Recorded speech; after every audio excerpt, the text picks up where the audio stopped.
y'all, welcome back to my channel. So today we're making a video about my skincare routine for 2024. Just some background, I wouldn't say I'm pimple acne prone, but every time I used to get a pimple I used to get dark spots. Now I found some products that help prevent that, but that's my main skincare concern. Also my really oily skin, and I'm going to tell y'all how I kind of combat that. Now I know my skin isn't perfect, but I have come a really long way.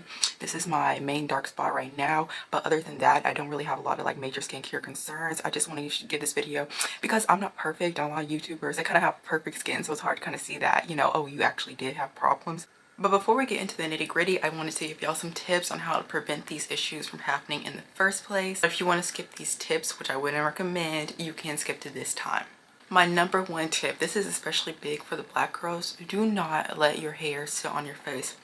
Oh my goodness, I used to have so many skincare problems, including my eczema. If you want me to make a video about how I managed my severe eczema, go ahead and comment that below. But I used to let my hair just sit on my face. You know, I'd have bangs or I'd have hair pieces. Not exactly like this, but you know, like just, you know, the coils or just the synthetic hair just running down my face or whatever. And I realized when I stopped doing that, that was a major issue for me. So make sure you're not letting your hair sit in your face. If you're having a bunch of forehead acne, especially, that's another reason, or acne right here on the sides.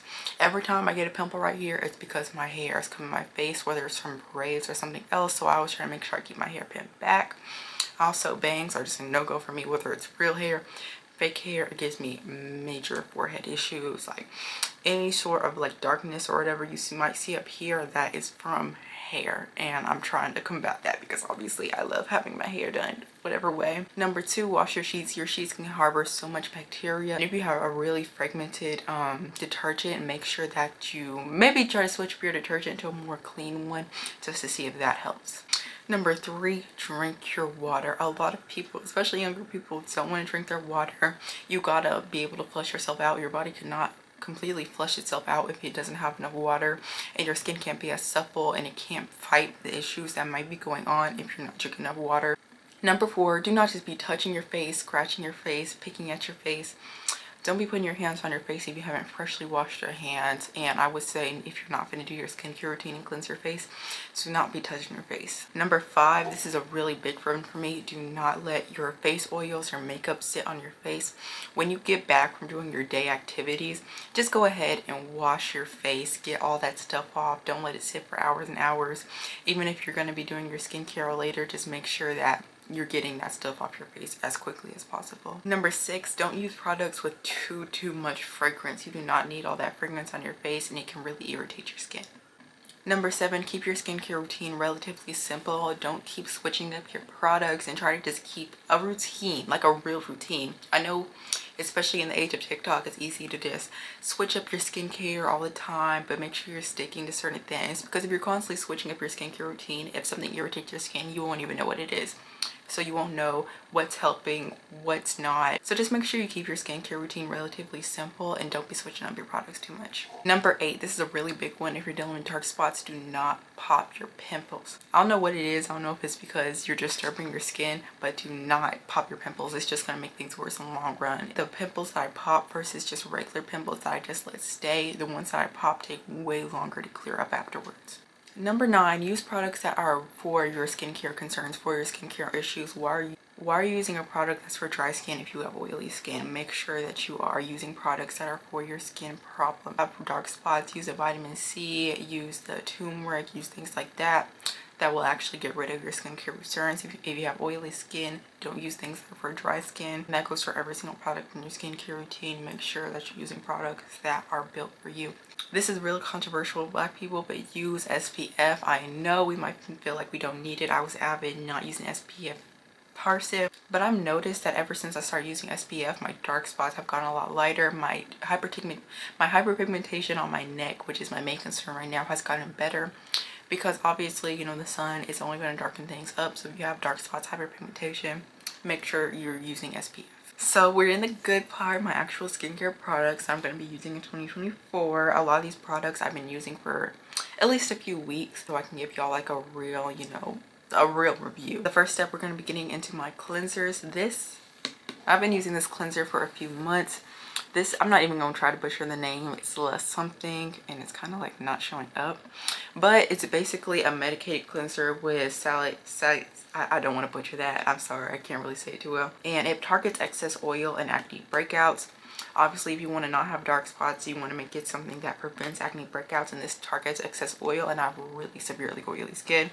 But this has helped in the time that I've been using it. You can get it on Amazon, and it's only about $15, so that's nice as well. For this cleanser, I use it in the mornings. I do not use it at night because I use another cleanser. This is pretty much just to take off anything from me sleeping, any of that excess oil and anything that built up overnight. Now, this is a bit more of a trendy product, but it's not the same as the other ones that are on TikTok. You guessed it. It's this kojic acid dark spot remover. Now, this isn't the one that people use on TikTok. That's the Koji San. But this one, I got it off Amazon. It had really good reviews. I do feel like it's helping.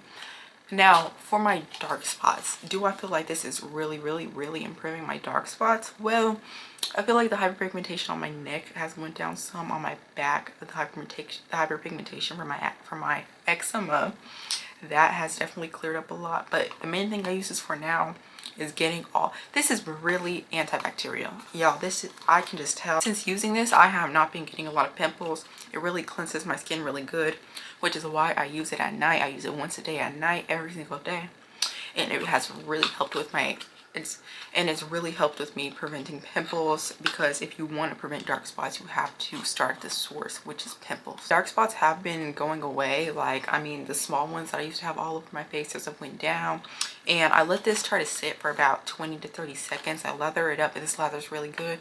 Let it sit about 20 to 30 seconds after I lather it up and smooth it all over my face and my neck and my back.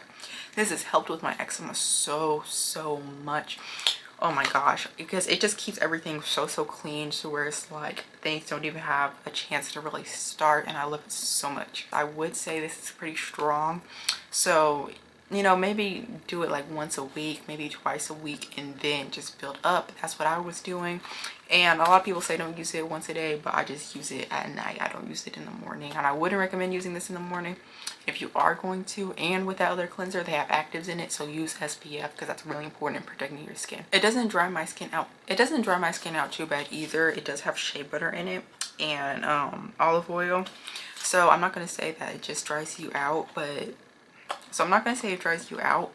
you know, you definitely use a pretty good moisturizer after this, because it does give you that squeaky clean feel. The second step of my skincare routine is my Paula's Choice Pore Reducing Toner with niacinamide.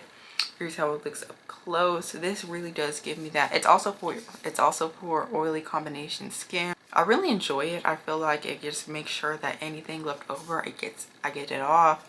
I like to use this around my hairline to make sure, because I don't like getting any of those cleansers in my hair.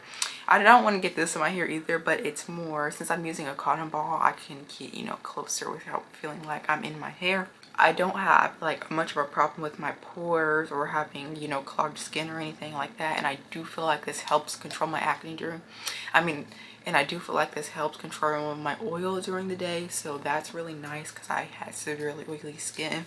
I still do have oil problems, but I feel like this does definitely help. It's supposed to normalize the skin, refresh it, and as far as weightless, I would expect a toner to be weightless, but you know, no complaints there. I do use it morning and night. Now, my next step is my Paula's Choice 2% BHA liquid exfoliant with salicylic acid, and it's for all skin types. It unclogs and shrinks enlarged pores, soothes an even skin tone, and lightweight liquid absorbs quickly. Now, I feel like this is like a once a week, twice a week thing. That's around the, I don't have like a specific day, but that's generally when I use it. And I mostly use this the days that I feel like, ooh, it's been a few days and I have really oily skin. So it helps get all that just gunk out my skin, and it doesn't feel like super duper stripping or nothing. And yeah, I feel like this does definitely help control, like throughout the week, just making sure that all that gunk is out of my skin. Now, my next product is my Eva's Naturals Vitamin C Serum. There's a lot of ingredients in here, honestly. But I do feel like I haven't been using it too long, but my dark spots around my face, like the small ones especially, have been going down. So I'm not gonna say oh so much, like I love it so much. There was good reviews on Amazon, but I feel like, I mean, I haven't noticed anything bad and my skin has been getting better, but I started using kind of a lot of different products at one time, even though that was something I said don't do. But I haven't been having any problems. So yeah, I'd say that it's probably nothing bad. Now the next product is definitely very trendy. This is the snail mucin. So do I like it? I don't like it or dislike it. I've been using this for months on and off, but I feel like every time I just don't see anything like super different. This is not specifically for oily skin, and it's supposed to be super moisturizing, but I don't really need super moisturizing anything. So, and it has a lot of, I don't want to say a lot of, but it has some other stuff in it too, but I just feel like it didn't really help with my skincare problems. And plus I am a vegetarian, and I was trying to Google and see if it harmed the snails, and they said it didn't, but it also said they had to go on this thing to like help them rejuvenate, which I don't know how true that is, but that just didn't sit right with me. So I was like, I'm just not gonna rebuy it because I feel like it didn't really do anything for me. So we're almost there towards the end, but this right here is you can't really see it too good, but this is the Vino Protect and Hydrate Sunscreen for the black curls.